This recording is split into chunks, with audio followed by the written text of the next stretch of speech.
Okay, we'll start a new one now. So moving on from subjectivism and the problem of objective language, that is how we handle with language objectivity. And moving on from that broad sketch where in the history of philosophy we've got an idea of the subject that moves through time with the philosophers such that we start to see a dropping away of the idealist elements of it. And by the end of the 19th century, it's pretty much complete in terms of its dismantling by Friedrich Nietzsche and others. But let's just stick with Nietzsche at the moment because what we're going to do now is just give a bit of a consideration to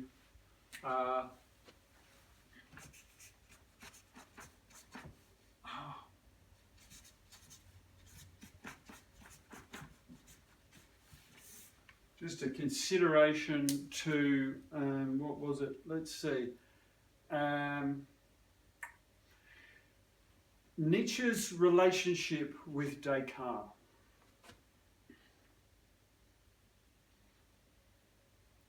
Now, in the pages of Beyond Good and Evil, you'll find a reference to Descartes as, first of all, using instrumental reason, and that use is a superficial use of reason. Or, in a certain sense, particularly taking the context of an earlier critique of reason against Kant, is where he's saying it's a superficial use of reason. What he's highlighting is our overvaluation of reason itself. And if there was ever a philosopher of value, it would be Nietzsche. So, what is his relationship to Descartes?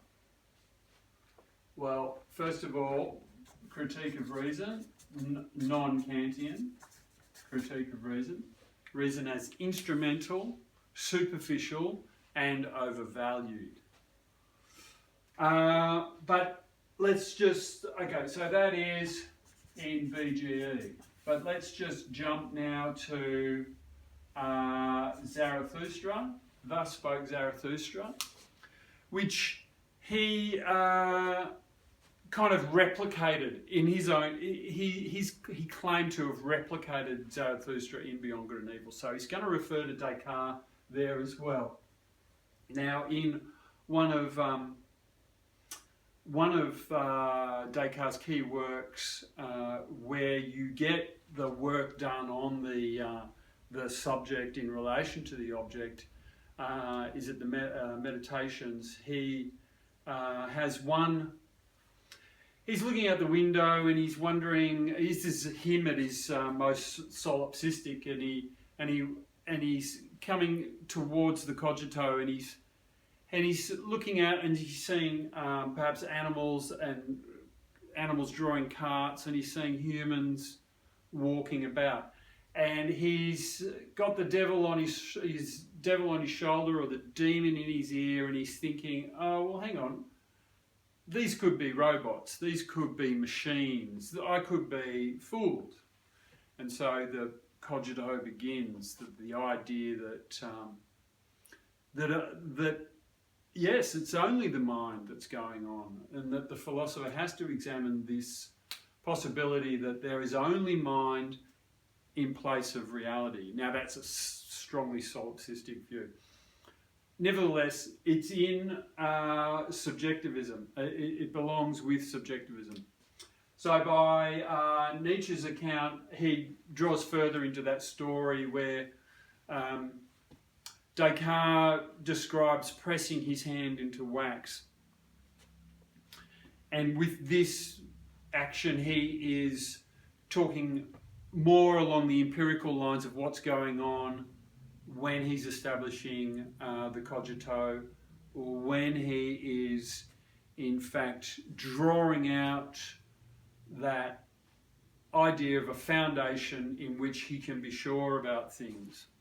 Now, whether his hand's pressing into wax and he's going to cite that as some kind of empirical strength in his argument, it's neither here nor there. When Nietzsche takes up the metaphor of the wax, and it is a metaphor, and that is perhaps where you get Derrida's kind of critique of language in towards what he's talking about, that metaphorical element of language and the quality of language is metaphorical, such that you can work up a phenomenon known as metaphoricity, and he's written extensively on that. But for Nietzsche's drawing on the wax, so a ball of wax, which Descartes pressing his hand into, and Nietzsche's sort of quoting him and saying it must seem a great delight that you may press your hand on millennia as if into wax. Now, he's of course referring to Descartes there, Descartes himself, as someone who has had this enormous influence on our use of language and handling of culture in terms of understanding that experience of mind and body. A lot flows on from this, particularly, and I haven't mentioned it yet, but the corporealism.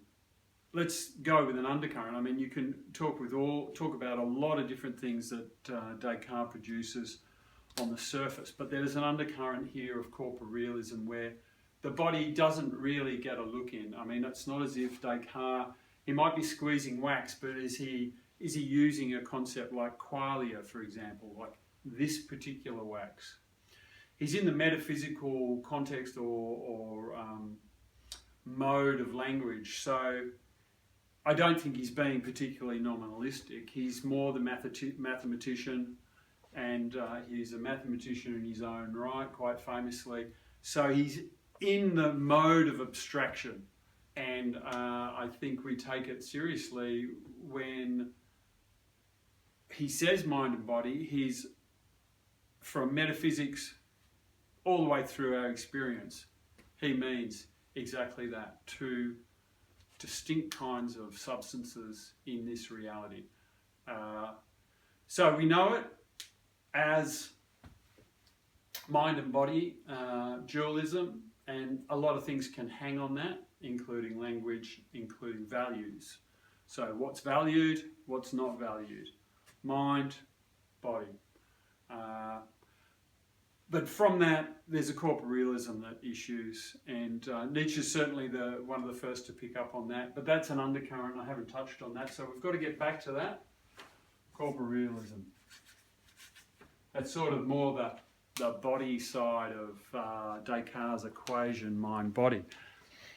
Our focus can be a lot on the mind, and typically it would be a lot on the mind. First of all, because you're doing abstraction, but second of all, because would be the element that we're interested in. So he's talking about millennia, that Descartes would have been very satisfied that he managed to press upon culture and the millennia in the way that he did. And is Nietzsche kind of jealous of that kind of power? Well, if he was, I think Nietzsche would do something about it. He was that kind of person. And he did do something about it by mentioning it here. But he mentions it in a way that explains the problem with it. It must seem like bliss to you to press your hand across millennia as if into wax. That you, Nietzsche's saying, that you have shaped our world in such a way.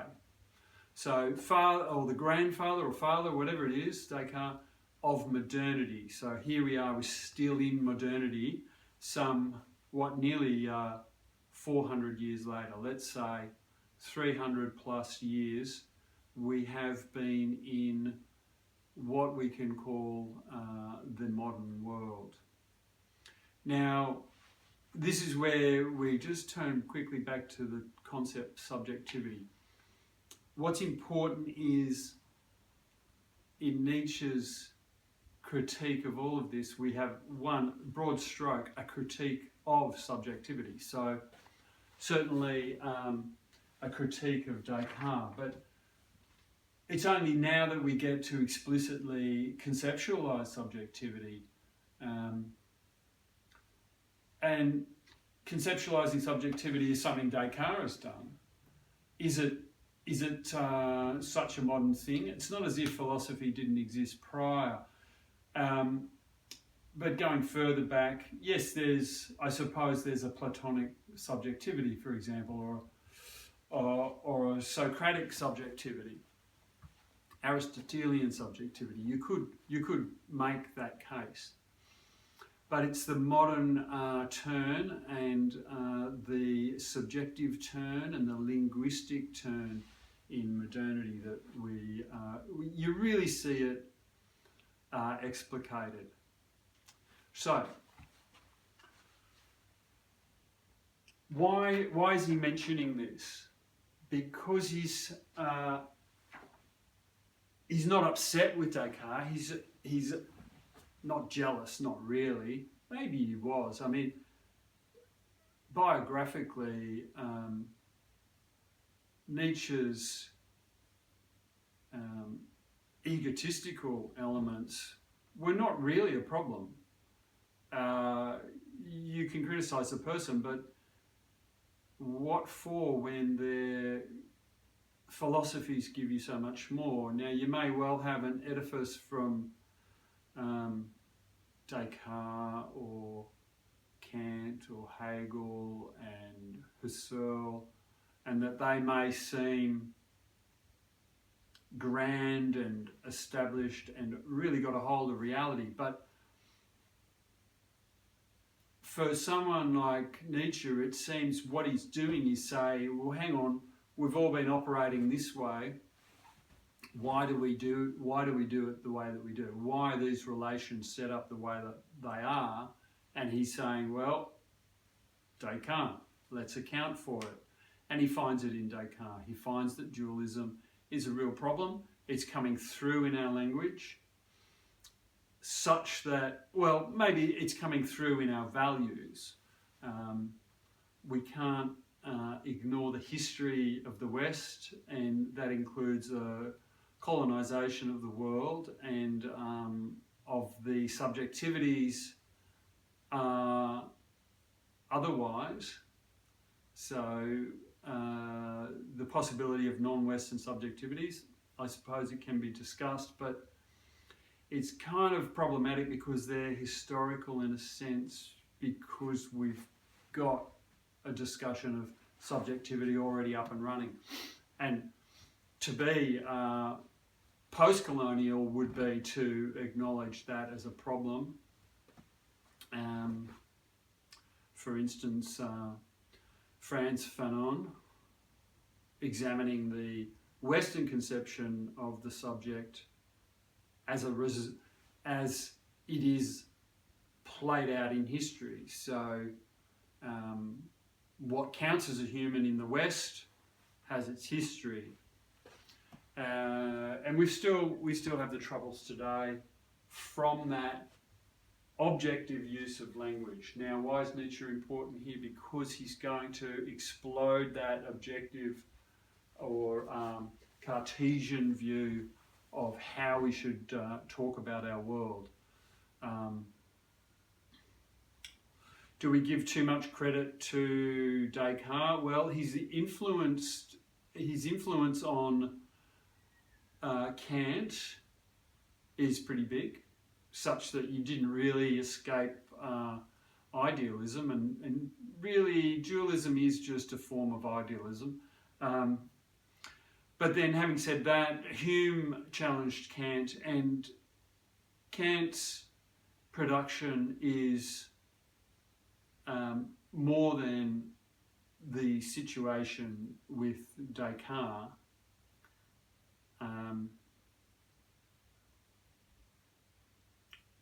Kant is, of course, important because he stuck to his universal guns. And Descartes, of course, was a universalist. If you're a metaphysician and you insist or make argument in philosophy, it's not as if, oh, here's an idea, here's a philosophy. You've got to hone the argument, and then it gets up and gets used. So these are real world things. Not that, you know, doing philosophy feels like it. So I'll just go back to Beyond Good and Evil now.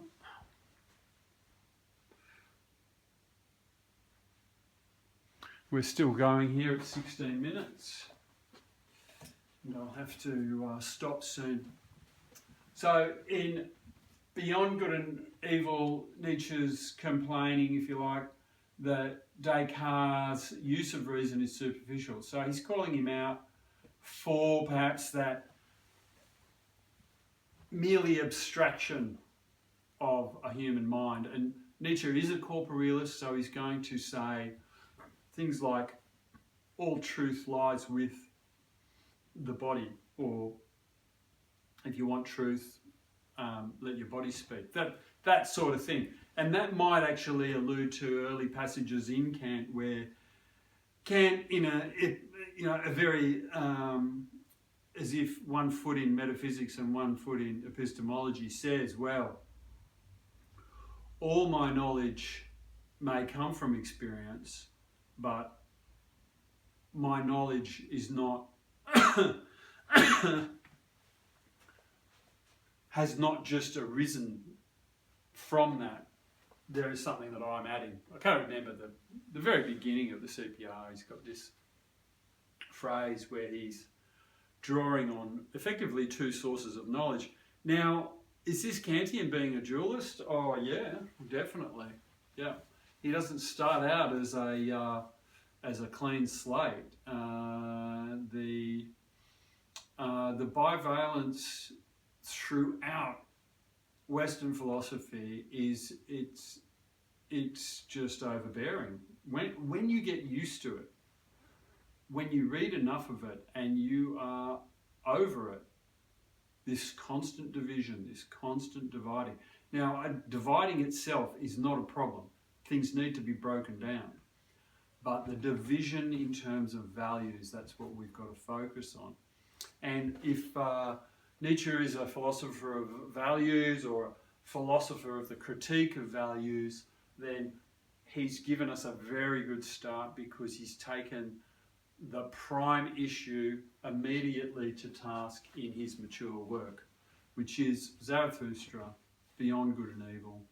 And to a point, the gay science, or the joyous science, which is another work where he's really chasing down the kind of issues that really seem to matter insofar as our misunderstanding of our relationship to reality, and philosophy as the effort to establish that reality.